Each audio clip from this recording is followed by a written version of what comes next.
The day the lawyer read the will, the townspeople of Willow Creek could barely hide their smirks. They sat on the wooden benches of the small courthouse, hats tilted back, whispering to one another as the late afternoon sun slanted through the dusty windows. Outside, horses stamped their hooves and wagon wheels creaked slowly along the street. Inside, the air smelled faintly of ink, tobacco, and curiosity. At the front of the room stood Eleanor Hayes. She was 20, 4 years old, thin from years of hard work, with dark hair tied back in a loose braid and hands that showed the roughness of someone who had spent more time laboring than resting. Her father had died 3 days earlier, and though grief still pressed heavily against her chest, she had come to hear what little he had left behind. Old Samuel Hayes had never been a rich man. Most people assumed he had nothing at all. The lawyer cleared his throat and unfolded a sheet of paper.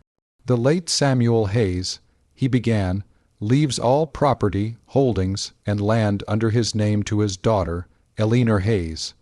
A murmur rippled across the room. The lawyer adjusted his glasses and continued. This includes the parcel located at the southern edge of Willow Creek, measuring approximately 50 acres. At that moment, several men near the back chuckled openly. Someone whispered loud enough for half the room to hear. "That Marsh," another voice laughed, "ain't land, it's a swamp." The lawyer ignored them and finished the reading, but the damage was done. When Eleanor stepped outside into the sunlight, the whispers followed her down the courthouse steps. That poor girl inherited mud. She'd be better off selling it for firewood. Even frogs wouldn't pay rent there. The land her father had left her was exactly what everyone said it was, a marsh. It lay in a shallow valley south of town where a slow stream widened into pools of dark water, surrounded by tall reeds and thick mud.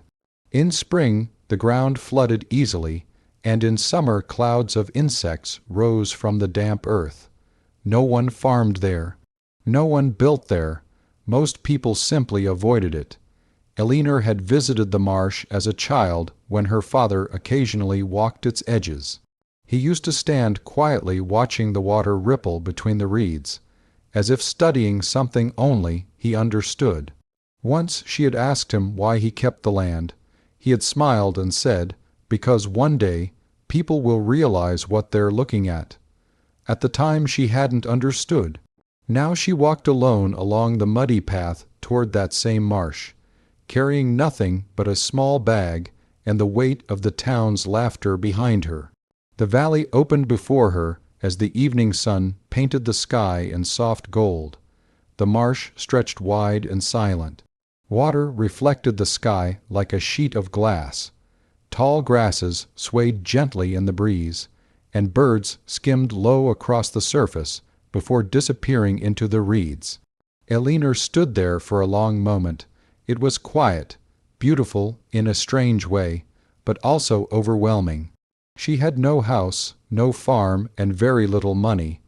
Just 50 acres of wet ground no one wanted. Still, she did not turn back. Her father had believed the land mattered. That was enough for her. The first thing Eleanor built was a small shelter at the edge of the marsh where the ground rose slightly above the waterline. Using fallen branches, old boards from a broken fence nearby, and a canvas sheet she had borrowed from a trader, she managed to construct a simple shack that kept out the wind. The townspeople watched her efforts with amusement. Whenever she walked into Willow Creek for supplies, someone inevitably asked the same question. "How's the swamp treating you?" One man at the saloon once laughed so hard he nearly spilled his drink. "You planning to grow fish, Miss Hayes?" Eleanor rarely answered. Instead, she studied the land. Every morning she walked the marsh with a notebook her father had once used for recording rainfall. She observed where the water flowed, where the soil stayed firm, and where plants grew thickest. She noticed something others had overlooked. The marsh was alive with growth. Tall cattails grew in dense clusters along the edges. Wild berries thrived on slightly raised patches of ground. Birds nested in the reeds by the hundreds. More importantly, the stream feeding the marsh never ran dry. Even during the hottest days of summer, water flowed steadily through the valley. Elinor remembered her father's quiet words. People will realize what they're looking at. Weeks passed. Instead of trying to drain the marsh as most farmers would have attempted, Elinor began working with it. She cleared narrow pathways between the reeds and shaped small channels that guided the stream's flow through different parts of the land. She planted hardy vegetables on the higher patches of soil and experimented with growing water, loving plants in the damp ground. At first, the progress was slow, but by early summer, something remarkable began to happen. The marsh started producing food. The cattails provided edible shoots and flour from their roots. The berries grew thick along the edges. Elinor planted rice in the shallow water, remembering a farming article her father once showed her. The rice grew astonishingly well. When she carried her first small harvest into town, people stared in surprise. "You grew that in the swamp?" the storekeeper asked. Elinor nodded. He examined the grain carefully. "Well, I'll beat." The town's laughter faded slightly after that. Still, many believed her success was temporary. "Good season," they said, "won't last."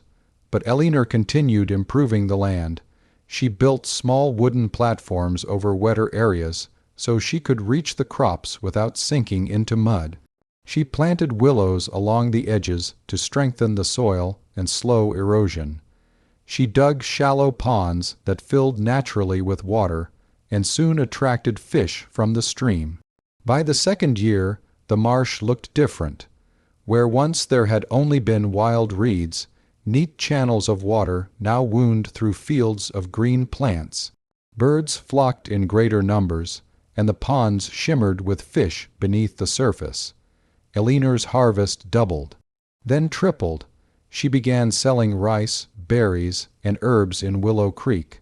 Some people still joked about her mud farm, but others started paying attention. One afternoon, a farmer named Daniel Carter rode out to see the land for himself. He had heard rumors that the swamp was producing more food than several traditional farms. When he arrived, he expected to see chaos. Instead, he found order. Water flowed gently through carefully shaped channels. Wooden walkways crossed the marsh in neat lines. Crops grew in places where dry, and farming would have failed. Daniel dismounted slowly, studying the scene with growing respect. Elinor spotted him from across a small bridge she had built and walked over. "Can I help you?" she asked. Daniel nodded toward the fields. "You built all this." "Most of it," she said. He looked around again, impressed. "You didn't fight the marsh," he said thoughtfully. "You used it." Elinor smiled faintly. "That's what my father believed." Daniel crouched beside a channel and scooped up a handful of water, letting it run through his fingers. "You might have just changed how people think about land." Elinor laughed softly. "They still think I'm farming mud." "Maybe," Daniel replied. "But they are buying your crops."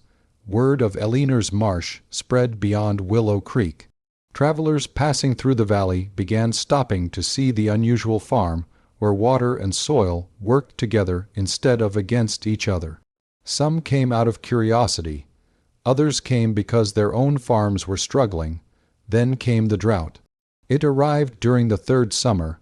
For weeks the sky remained a harsh, cloudless blue.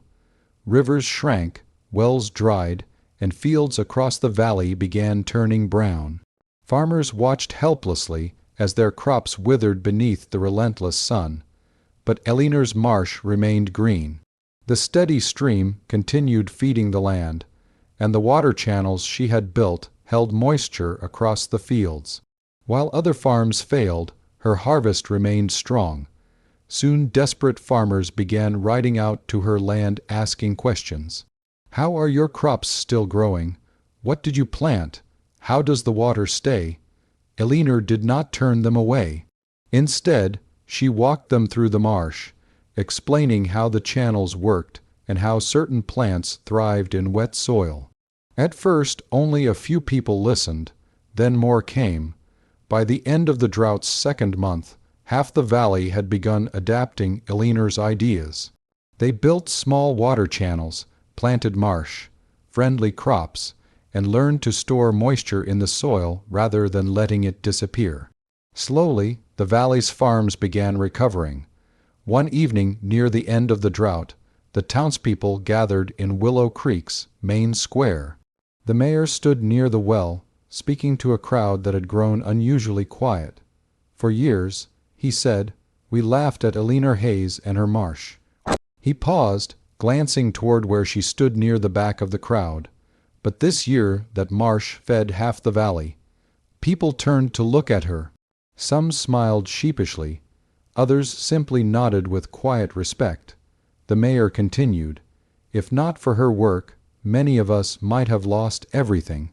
For the first time since inheriting the land, Elinor heard something she never expected from the town.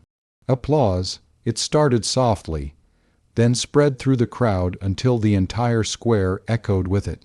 Months later, as autumn settled gently across the valley, Elinor stood at the edge of the marsh watching golden light ripple across the water. The land looked alive in a way few people had ever imagined.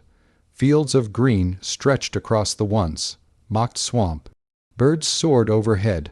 Farmers from across the valley now visited regularly to learn from what she had built. Behind her, Daniel Carter approached quietly. You know, he said with a grin, 3 years ago people said this place was worthless. Elinor smiled as she looked out over the marsh. And now, Daniel gestured toward the distant farms across the valley.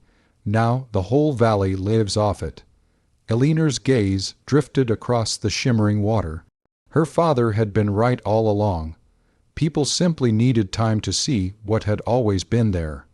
And the land that once made them laugh had become the very thing that saved them.